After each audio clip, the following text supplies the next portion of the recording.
You can't be serious, Juno. It's just electricity and water. Why are you being so cheap about this? Madeline's voice came through my phone with an accusatory edge that made me wince. Family helps family. You know I would do the same for you. Would you, though? I challenged, pacing across my apartment in Seattle. Because when I needed a place to stay during that conference last year, you said your guest room was being renovated. That was different, she countered. We actually were renovating. For 6 months? Look, it's not like you can't afford it. You're single with no kids and that tech job pays you ridiculous money. Meanwhile, I'm supporting a family of 5 on a teacher's salary. I took a deep breath. Madeline, it's not about affording it. The cabin costs me over $2,000 a month in mortgage, insurance, taxes, and regular maintenance. You're asking to use it for 3 weeks without contributing anything. It's sitting empty anyway, she exclaimed. What difference does it make if we're there or not? The bills still exist. You're seriously going to nickel and dime your own sister. My name is Juno Reynolds, 29 years old, and the proud owner of a cabin on Lake Chelan in Washington State. I purchased it last year after saving for nearly a decade, a personal achievement I'm immensely proud of. What I want is simple: to enjoy my vacation property on my terms and to have my boundaries respected by my family. Standing in my way is my older sister Madeline, who seems to believe that my possessions are community property, particularly when it benefits her. I'm not nickel and diming you, I said firmly. I'm asking you to contribute to the utilities you'll be using. That's completely reasonable. Mom and Dad think you're being ridiculous too, Madeline replied, playing her trump card. That gave me pause. You've already talked to them about this? Of course I have. They agree that this isn't how family treats family. I felt a familiar knot forming in my stomach. Madeline had always been expert at rallying our parents to her side in any dispute. As the oldest, with 3 kids and a perpetually tight budget, she had perfected the art of positioning herself as the struggling underdog, worthy of everyone's support and accommodation. We'll talk more later, I said, not wanting to escalate things further without collecting my thoughts. I need to get back to work. Fine, she huffed, but this conversation isn't over. After hanging up, I checked my email and felt my heart sink. There was a message from my property management company about the cabin, with the subject line, Urgent Water Damage Report. Apparently there had been a small leak in the utility room during the last heavy rain. Nothing catastrophic, but it would need immediate repair. The estimate attached was for $3,500, money I hadn't budgeted for this month. As I stared at the figure, I couldn't help but think about Madeline's demand that I foot the bill for her 3-week family vacation, while also covering unexpected expenses like this. Something had to give, and for once, it wasn't going to be me. Growing up as the youngest of 4 siblings in a middle-class household in Washington State taught me the importance of both self-reliance and resourcefulness. Our parents, while loving, had stretched finances with multiple children, so I learned early to save for what I wanted and work for what I needed. By 16, I had 3 jobs: bagging groceries after school, tutoring on weekends, and mowing lawns in the summer. Every dollar went into my someday fund. Madeline took a different path.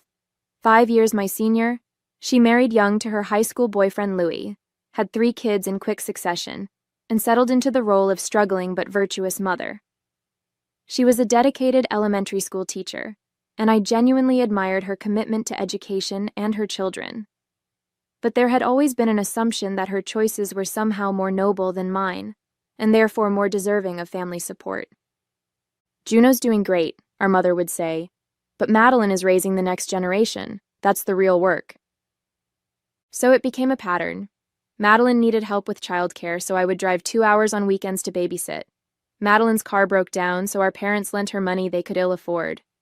Madeline wanted family photos, so I, with my expensive camera hobby, was expected to provide professional quality portraits for free. I never minded helping. Not really. Family matters to me. But the reciprocity that should exist between siblings never materialized. When I needed anything, There was always a reason why Madeline couldn't help. The kids were sick, Louis was working overtime. They were just so stretched thin right now. The cabin represented my breaking free from this dynamic. I had saved diligently for years, working overtime and investing carefully. When I found the property on Lake Chelan, a modest 2-bedroom with a stunning view of the water, I knew it was meant to be mine. My siblings had reacted with varying degrees of enthusiasm when I announced the purchase. "That's awesome," my brother Jason had said sincerely. "Seems excessive for one person," my sister Grace had remarked. "I can't wait to visit," Madeline had exclaimed, already making plans. I hadn't thought much about that last comment at the time. Of course my family would visit occasionally. I wanted to share the joy of this special place with them. What I hadn't anticipated was Madeline's assumption that my second home would become her family's free vacation spot whenever they wanted it. The first time she asked, I happily agreed. It was winter break, and they stayed for 5 days. When they left, I discovered broken dishes, stained towels, and heating bills triple the usual amount. Madeline brushed off my concerns. Kids will be kids. And it's just stuff, Juno. The second time, I hesitated, but eventually said yes. The pattern repeated. Messes left. Costs incurred. No acknowledgement of the imposition. Now, facing her third request, this time for a full 3 weeks in the height of summer, something in me balked. I loved my sister, but a growing suspicion had taken root that her version of family helps family only flowed in one direction. The next evening, my parents called. I knew exactly what it was about before I even answered. "Juno, honey," my mother began in that placating tone she reserved for family disputes. "We need to talk about this situation with Madeline and the cabin." I sighed. "Mom, I'm just asking her to contribute to the utilities while they're there. It's not unreasonable." "She says you're asking for rent," my father chimed in, his voice tinged with disapproval. "I'm not," I clarified. "I'm asking her to cover the utilities they'll use during their 3-week stay. The electric bill alone will be substantial with 5 people running the air conditioning in July." "But you'd be paying those bills whether they were there or not," my mother countered, echoing Madeline's argument. "That's not true," I explained patiently. "The baseline costs are low when no one's there. It's the usage that drives up the bills." There was a pause, then my father spoke again. "Juno, we raised you to be generous with family. Madeline doesn't have the financial flexibility you do. Her kids have been looking forward to this vacation for months." The implication was clear. I was being selfish, prioritizing money over my niece's and nephew's happiness. "I understand that," I said, trying to keep frustration from creeping into my voice. "But I just got hit with a $3,500 repair bill for water damage at the cabin. I have financial limitations too." "Well," my mother said, her tone shifting to something almost conspiratorial. "Madeline did mention she thought you might try to use money problems as an excuse. She showed us your Instagram post about your new paddle boards." I felt a flash of heat rise to my face. Yes, I had purchased 2 paddle boards last month, on sale, with money I had specifically saved for cabin recreation equipment. That Madeline had used this against me, presenting it to our parents as evidence of frivolous spending while I cried poor, felt like a betrayal. "I'm not using money as an excuse," I said firmly. "I'm setting a reasonable boundary." "Family shouldn't have boundaries like that," my father replied. "When you were in college, did we charge you rent during summer breaks?" "No, but..." "And when you needed help with the down payment for your first apartment, who lent you the security deposit?" my mother added. "You did, and I paid it back with interest," I reminded her. "That's not the point," she dismissed. "The point is family helps family." As the conversation continued, a sinking feeling grew in my stomach. This wasn't just about the cabin anymore. It was about a fundamental disagreement on what family obligation meant. In their view, my success obligated me to subsidize Madeline's choices without question or limit. The final blow came as we were hanging up. "By the way," my mother added casually, "Madeline already told the kids they're going to the cabin. They're so excited about swimming in the lake. It would be cruel to disappoint them now. I sat in stunned silence after the call ended. My sister had backed me into a corner, using my nieces and nephews as emotional leverage. She'd already promised them the vacation, knowing I'd be positioned as the villain if I refused. Worse, I'd just received a text from my brother Jason. Heads up, Madeline's been in the family group chat, the one you're not in, asking if anyone wants to join them at your cabin for the 4th of July weekend. She's inviting extended family too. A group chat I wasn't included in? Extended family I hadn't approved? This had gone beyond taking advantage. This was Madeline actively undermining my ownership, treating my property as a communal resource she controlled. For the first time, I allowed myself to acknowledge what I'd long suspected. This pattern wouldn't change unless I forced it to. The question was how to stand my ground without fracturing the family entirely. The next morning, I called Madeline directly, determined to address the situation head-on. She answered on the 4th ring, her voice cautious. "Hey, Juno. If this is about the cabin, Mom and Dad already talked to me about your financial concerns." I took a breath, centering myself. "Actually, I'm calling because Jason told me you've been inviting extended family to my cabin without asking me." A pause. "It's just Aunt Patty and Uncle Dave. They haven't had a proper vacation in years, and I thought—" "That's not your decision to make," I interrupted. "The cabin is my property, Madeline. You need to ask me before inviting anyone else." "Why are you being so possessive?" she shot back. "It's just family." "It's not about being possessive, it's about respect. And speaking of respect, Jason also mentioned a family group chat that I'm not part of." Another pause, longer this time. "Oh, that. It's nothing personal. Just a chat for coordinating kid stuff. You don't have children, so we didn't think you'd be interested." The explanation felt hollow, especially given what Jason had revealed about the chat's content. But I decided to focus on the immediate issue. "Look, I've given this a lot of thought. I'm happy for your family to use the cabin, but there need to be some ground rules. First, you'll need to cover the utilities during your stay. Second, no inviting additional guests without my permission. And third, I'll need you to put down a security deposit to cover any potential damages." Madeline's laugh was sharp and disbelieving. "A security deposit? Are you kidding me? We're not some random renters off the street. We're family." "Family who left broken dishes and stained towels the last 2 times," I pointed out. "Accidents happen. You're seriously going to nickel and dime your own nieces and nephews?" "I'm asking for basic respect for my property," I countered. "This is non-negotiable, Madeline. Either agree to these terms or find somewhere else to stay for your vacation."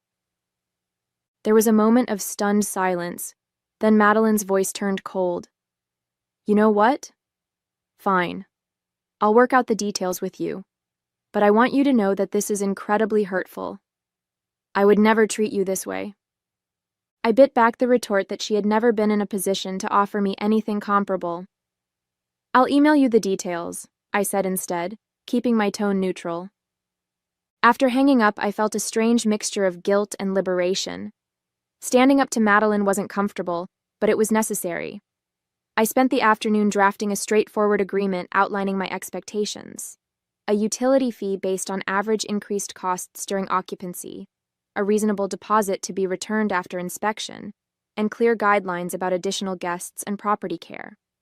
The email was factual and businesslike, with no emotional language. I hesitated before hitting send, wondering if I was overreacting. Then I remembered the water damage bill, the stained towels, the broken dishes, and the years of one-sided family helps family expectations. I pressed send. Madeline's response came within minutes. "Is this a joke? You're sending me a rental agreement for a family visit? I can't believe you're being this petty. Wait until Mom and Dad see this." I had anticipated this reaction, but still felt my stomach clench. The next salvo came just an hour later, a group text from my mother to all 4 siblings. "Family dinner this Sunday at our house, 5 p.m. Everyone must attend. We need to discuss some concerning developments." My brother Jason texted me privately right after. Madeline showed them the agreement. They're furious. Dad called it a disgraceful way to treat family. Just giving you a heads up. My sister Grace chimed in with her own private message. Standing your ground, huh? About time. I'll back you up on Sunday, but brace yourself. It's going to be ugly. I felt a flicker of hope at Grace's support. Maybe I wasn't alone in feeling the imbalance in our family dynamics. Still, the prospect of Sunday's confrontation filled me with dread. I'd challenged the established order. Madeline asks, everyone accommodates. And the backlash would be significant. That night, as I reviewed my property insurance policy to ensure the water damage repair would be covered, I received one more text from Louis, Madeline's husband. Madeline's really upset about this cabin thing. She's been crying all evening. I know you two have your issues, but the kids are devastated about possibly missing their lake vacation. Can't you work something out? For the kids' sake? Emotional manipulation from yet another angle. I turned off my phone without responding, more certain than ever that I needed to hold firm. Sunday arrived with the weight of impending confrontation. I spent the morning hiking to clear my head, then drove to my parents' suburban Olympia home with a strange calm. Whatever happened, I wouldn't back down on this issue. It was too important, not just for my finances, but for resetting long-established patterns in our family. When I arrived, the tension was palpable. My father gave me a curt nod, my mother a tight-lipped smile. Madeline wouldn't meet my eyes. Only Jason and Grace greeted me normally, with Jason offering a subtle thumbs-up of encouragement. Dinner was a painfully quiet affair, with conversation limited to safe topics like the weather and my nephew's baseball team. It wasn't until dessert that my father cleared his throat and addressed the elephant in the room. "We need to talk about this cabin situation," he announced. "Madeline showed us the contract you sent her." He practically spat the word contract as if it were obscene. "It's a standard agreement," I replied calmly. "Nothing unreasonable." "It's cold and formal," my mother interjected. "This is your sister, not some stranger from the internet." "That's exactly why I need clear boundaries," I explained. "Because our history makes this complicated." "Boundaries?" Madeline finally spoke, her voice trembling with either genuine or performative emotion. I couldn't tell which. "Since when does family need formal boundaries? We've always helped each other." I took a deep breath. Have we? Have we really helped each other equally? An uncomfortable silence fell over the table. "What's that supposed to mean?" my father asked. "It means," I said carefully, "that family helps family has mostly meant everyone accommodating Madeline, with little reciprocity." "That's not fair," Madeline protested. "I have 3 children and a teacher's salary. You're single with a tech job." "And I've worked extremely hard for everything I have," I countered, "including that cabin which represents years of saving and sacrifice." My mother shook her head. "No one's denying your hard work, Juno. But surely you can see that Madeline's needs are greater than mine," I finished. "That's always the assumption, isn't it? That because I don't have children, my needs, my boundaries, my property are somehow less important?" Before anyone could respond, Grace unexpectedly spoke up. "Juno's right."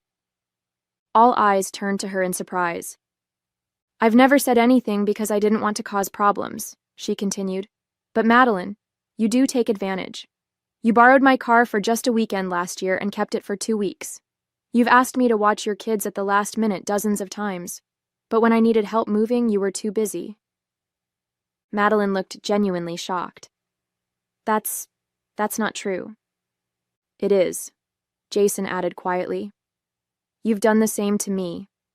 Remember when you borrowed my camping equipment for your family trip and returned it damaged? You never offered to pay for repairs." I hadn't expected this show of solidarity from my siblings. The family dynamics I'd thought were invisible to everyone but me were apparently obvious to Jason and Grace as well. My parents exchanged uncomfortable glances. Then, in a moment that truly stunned me, my father turned to Madeline and asked, "Is this true?" "Of course not. They're ganging up on me because—" Madeline trailed off, unable to complete the accusation. My mother, looking troubled, reached for her phone. After a moment of scrolling, she looked up with an expression I'd never seen before, a mixture of disappointment and realization. Madeline, I just checked our joint calendar. In the past year, we've watched your children 27 times. We've lent you money on 8 occasions. We've helped you move, repair your car, and even paid your electric bill when it was past due. She paused. How many times have you helped your siblings or us in that same period? The question hung in the air, unanswered. I have children, Madeline repeated weakly. It's different. Is it? My father asked, his voice softer now. We raised all 4 of you to support each other. But support should go both ways, shouldn't it? I sat back, processing this unexpected shift. For the first time, my parents were seeing the imbalance that had defined our family relationships for years. And judging by Madeline's expression, a mixture of defensiveness and dawning awareness, she was seeing it too. The conversation had taken a turn I never could have predicted. This wasn't just about my cabin anymore. It was about a fundamental re-examination of how our family functioned, and who bore the burdens of family helps family. The week following the family dinner passed in tense silence. No one called me, not even Jason or Grace. I wondered if their moment of solidarity had dissolved under pressure from our parents or Madeline, who had stormed out of the dinner in tears after being confronted with the reality of her one-sided expectations. I went about my routine, working, visiting the cabin to supervise the water damage repairs, and trying not to obsess over the family conflict. I stood by my decision to require the agreement, but I couldn't help questioning whether I should have approached the situation differently. Had I been too harsh? Too businesslike? By Friday, I still hadn't heard from Madeline regarding the cabin. July was approaching rapidly, and I needed to know whether to block off those 3 weeks on my calendar or make my own plans for the property. I decided to text her directly. Madeline, I need to know if you still want to use the cabin in July. If so, we need to finalize the agreement. If not, that's fine. Just let me know so I can make other arrangements. No response. On Saturday morning, I was at the cabin overseeing the installation of a new water heater when my phone rang. It was my mother. Juno, she began, her voice carefully neutral. We've been talking as a family about this situation, and we'd like to have another meeting tomorrow. Would you be willing to come? Is this an ambush? I asked cautiously. No, she assured me. It's a genuine attempt to work things out. Your father and I have been doing some reflecting and, well, we'd like everyone to talk openly. I agreed, with some trepidation. That night, I prepared myself mentally for various scenarios, from capitulation to confrontation. Whatever happened, I was committed to maintaining my boundaries while remaining open to reasonable compromise. The next day, I arrived at my parents' house to find everyone already gathered. My parents, Jason, Grace, and Madeline, who looked subdued but not hostile. Louis was notably absent. Thank you for coming, my father began once we were all seated. We've been having some difficult conversations this week about family dynamics and expectations. Madeline has something she'd like to say. Madeline looked up, her expression a mixture of embarrassment and resignation. I've been thinking about what everyone said last week. At first, I was angry and hurt, but I've started to see that maybe I have been taking advantage. She paused. I'm not saying I've been doing it intentionally, but the pattern is there. I nodded, surprised and cautiously hopeful. About the cabin, she continued, I understand now why you wanted the agreement. It's your property, and you have every right to set conditions for its use. Thank you for saying that, I replied sincerely. But, Madeline added, I still can't afford to pay what you're asking. The utility deposit and security deposit together are more than we've budgeted for our entire vacation. I was about to respond when my father interjected. That's where we wanted to propose a solution, he said. Your mother and I will cover the security deposit for Madeline's family. It seems fair since we've enabled some of these imbalanced expectations over the years. I considered this. That would help, but there's still the issue of property respect. The last 2 times they stayed, things were damaged and not reported. I've talked to Lewis and the kids about that, Madeline said. We've agreed to be more careful and to replace or repair anything that gets damaged. It was a start, but words alone weren't enough after years of established patterns. I pulled out my tablet, where I'd prepared a simplified version of my original agreement. I've revised the terms, I explained. The utility fee is calculated based on actual historical increases, not estimates. The security deposit is lower, and I've added a detailed checkout list so there's no confusion about expectations. I passed the tablet around, watching as everyone reviewed the document. It was still a formal agreement, but with more reasonable terms and clearer explanations of the rationale behind each requirement. This seems fair, Grace commented. Actually, I'd like a copy of this for when I let people use my beach condo. Jason nodded. Same for my boat. It's good to have clear expectations. My mother looked thoughtful. I think we've all learned something important here about boundaries and respect within a family. Madeline took the tablet last, reading carefully. After a long moment, she looked up.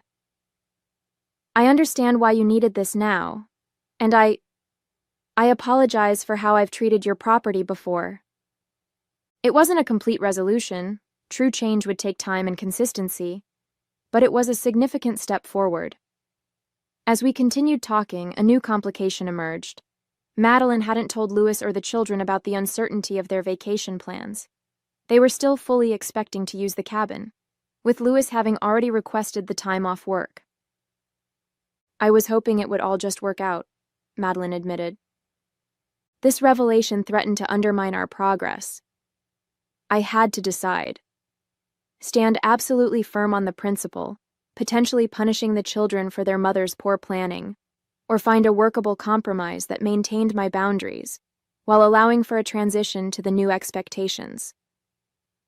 7 days after presenting Madeline with the formal rental agreement, I received a text message from her that simply read, "Can we talk about the cabin, in person?" I suggested meeting at a coffee shop near my apartment, neutral territory where we could speak privately. When Madeline arrived, I was struck by her demeanor, subdued and almost nervous, without her usual confidence. "Thank you for meeting me," she began, fidgeting with her coffee cup. "I want to talk about your terms for using the cabin." I nodded, waiting for her to continue. "At first, I was upset and angry about the agreement," she admitted. "It felt so impersonal. But after our family meeting and seeing how everyone, even Mom and Dad, agreed with you, I've been doing a lot of thinking." She pulled a folder from her bag and placed it on the table between us. "I've signed your agreement, all of it. The utility fees, the security deposit, the rules about additional guests, and I've also added something." Curious, I opened the folder. Inside was my agreement with her signature, along with a handwritten letter. "It's an apology," she explained as I began reading, "for taking advantage of your generosity, for not respecting your property, and for using the kids as emotional leverage. I've also included a check to cover the damages from our previous stays that I never properly addressed." I glanced at the check, $350, a fair estimate of the costs I'd absorbed from their earlier visits. "This is unexpected," I said honestly. "I talked to Lewis and the kids," Madeline continued. "We had a family meeting of our own. I explained that Aunt Juno's cabin isn't a free hotel, and that we need to treat it, and you, with more respect. The kids actually suggested doing chores around the property during our stay to help earn their keep." She looked at me directly, her expression sincere. I've never had to face the pattern of my behavior before. Everyone always accommodated me because of the kids, because we're always struggling financially. But that doesn't make it right to take advantage of my family, especially you. The shift was remarkable. Not just the acknowledgement of past behavior, but the concrete actions to change it. For the first time in our adult relationship, Madeline was treating me as an equal, whose boundaries deserved respect. "Thank you," I said, feeling a complex mixture of vindication and reconciliation. "I appreciate this, Madeline. Truly." Madeline's family did use the cabin that July. The difference in how they treated the property was immediately noticeable. Clean dishes, folded linens, a meticulously followed checkout procedure. My nieces and nephews had even left me a thank you card with a hand-drawn picture of the cabin. More significant than the state of the cabin, however, was the shift in our family dynamics. Our parents, now aware of the imbalance they had enabled, began setting their own boundaries. When Madeline asked them to watch the kids the following month, they declined because they had already made plans with Grace. It was a small change, but a meaningful one. At our Labor Day family barbecue, I overheard Madeline offer to help Jason move into his new apartment, volunteering without being asked.